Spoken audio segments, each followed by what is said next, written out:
Welcome, everyone. I'm so glad to be back together again. I really don't have words for how much we have missed you, and I'm so thankful for the technology to be able to be together online.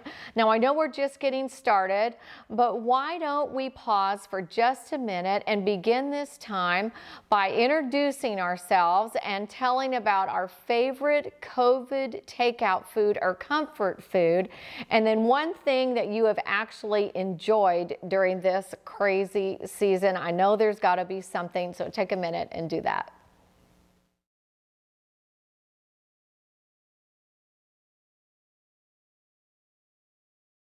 Now, we always begin our time together going over our small group covenant to make sure our groups are safe for everyone, even online.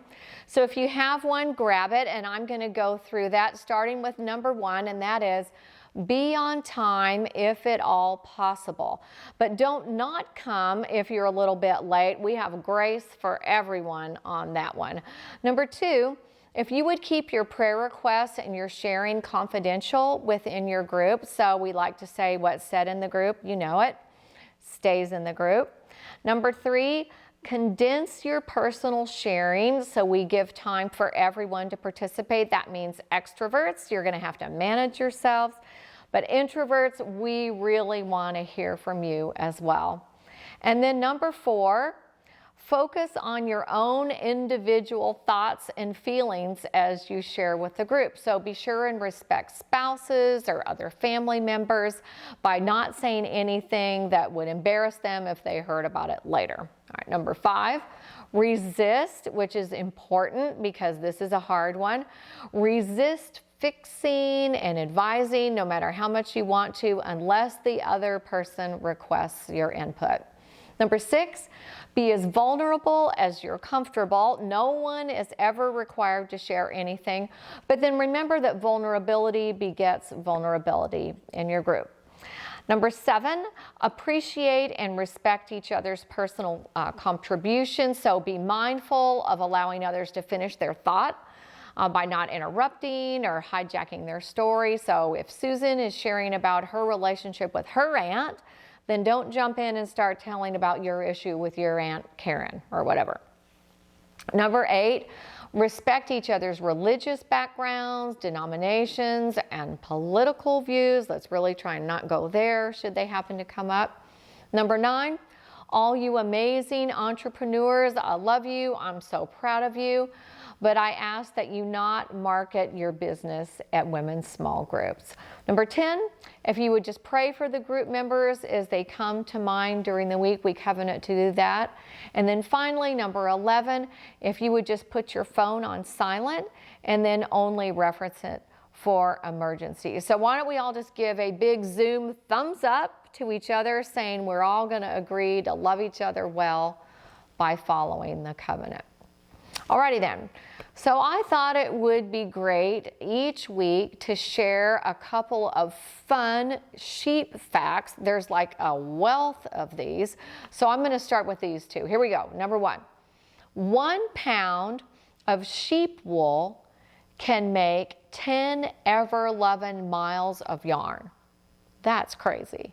And then number 2, there are about 900 breeds of sheep out there. I mean, I only can think of a couple that I can see in my mind's eye, but 900 breeds. Who knew that?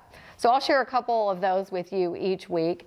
And then as you know, this session, we're going to be looking at the Lord our Shepherd from the 23rd Psalm. And I know most of us have heard this read at funerals, which is kind of ironic because it's actually a psalm of life, not a psalm of death. So today I want to begin just by setting a context. And we know the Jews, they were a nomadic people, and sheep herding was one of the earliest human occupations. And a family's wealth was actually measured by the count of his sheep and goats and cows and horses and donkeys and camels. And Psalm 23 was written by David, who was the son of a shepherd, and he was a shepherd himself. So he knew all about shepherding and all about sheep. So I thought it would be great to begin by reading the 23rd Psalm together, which I know is totally awkward and weird on Zoom because of timing. But if you want to take a look at it, and you can read silently, or let's read it out loud together. So here we go. The Lord is my shepherd. I shall not want, or I shall not lack. He makes me lie down in green pastures. He leads me beside quiet waters. He restores my soul. He guides me in the paths of righteousness for his name's sake. Even though I walk through the valley of the shadow of death, I fear no evil, for you're with me. Your rod and your staff, they comfort me. You prepare a banquet or a table before me in the presence of my enemies. You anoint my head with oil. My cup overflows. Surely goodness and loving kindness will follow me all the days of my life, and I will dwell in the house of the Lord forever. It's just so beautiful. You can read it over and over and over again. And today I want to start with just verse 1.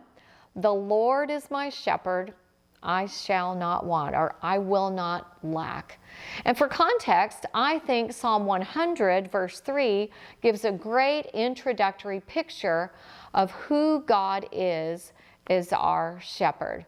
So it says this: know that the Lord, that's Jehovah, the self-existent one himself, is God, or Elohim, the creator God. It's he who's made us and not we ourselves.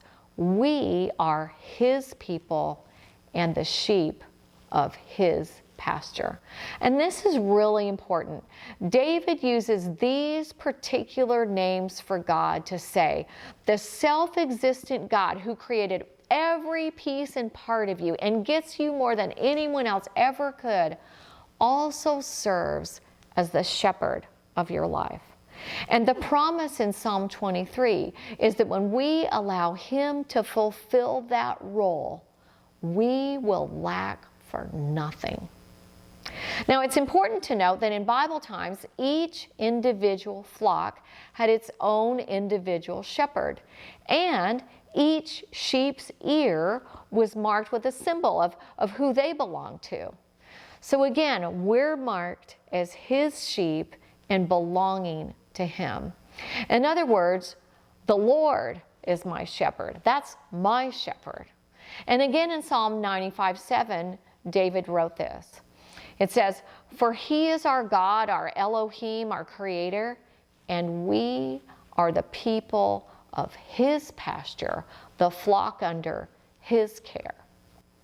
Now, another thing to note about shepherding is that it was a low-level occupation and usually delegated to the youngest son. And of course, David was the youngest son of a shepherd himself. And I love how later he actually became known as the shepherd king of Israel. Again, he knew all about shepherds and shepherding and sheep. But here's what's important beyond all of this beautiful imagery. David also knew the king who was his shepherd. And I don't think any of this was a coincidence. You know, this is God's designed picture of our relationship with him. But I love how David used this part of his early story to paint a beautiful picture of God later in his life after he became king. And with all that in mind, think about the fact that God made the decision to be identified of all of the scriptures that he could have chosen as our shepherd. And then Jesus chose to call himself the Good Shepherd. So right off the bat, David says, I am God's sheep in his pasture, and I will not lack anything that he knows I need. Now, there could often be a big difference between what I think I need and what he knows I need. But the promise is that under the shepherd's care, I'm going to flourish. And I really like the sound and the promise of that word right now, don't you? Flourish. And what do you think of when someone says, oh, Susan, she's really flourishing right now? And I think that person is really thriving. And remember, we're just setting a context for this, but there is an implied prerequisite here. For David to boldly state that the Lord was his shepherd meant that he was at the same time acknowledging himself as a sheep. And later we'll see that when the sheep follows the shepherd, he fully meets the sheep's need for protection, its need to be known, its need for guidance and encouragement, and its need for rest and refreshment, so that it can flourish in his pasture. Now, these needs are universal. I think #Corona has both exposed and exacerbated some of them, and then added, of course, a few of its own. And I know for me, it has thoroughly and completely upended my false belief that I'm somehow in control. But I need to tell you, rather than be paralyzed by that, or just kind of mark or bide my time until the pandemic is over, my heart's desire is to turn toward my shepherd who knows me completely and what I truly lack, whether I'm totally clear on what that is or not. Now, one thing I like about sheep is that they don't intuitively know how to fake it till they make it. When they're lost or afraid or hungry or thirsty, they are totally dependent on the shepherd. They're kind of like, whoa, where's that shepherd? I need that shepherd right now. And study after study of sheep tells us how they clearly know the shepherd's voice and how the shepherd clearly knows their unique bleat. Amazing. And my hope this session is we learn how to trust and hear our shepherd's voice and follow his loving and wise guidance, that we will both depend on him like we've never done before, and will flourish like we have never flourished before, even in this crazy season we all find ourselves in. And that a few years from now, when someone asks us about our 2020, and they say, well, what was that like for you in 2020? We'll be able to say, it was so incredibly stinking hard, but I grew exponentially in my relationship with God. And I experienced his presence like I never had before. In fact, you know what? I flourished during that season. So let's take a minute and pray for that, and then you're going to be able to jump right into your discussion. And then hold on, because next week we're going to hit the ground running in Psalm 23, and it is going to be amazing. So would you pray with me? God, I know that every single person under the sound of my voice right now is longing to flourish.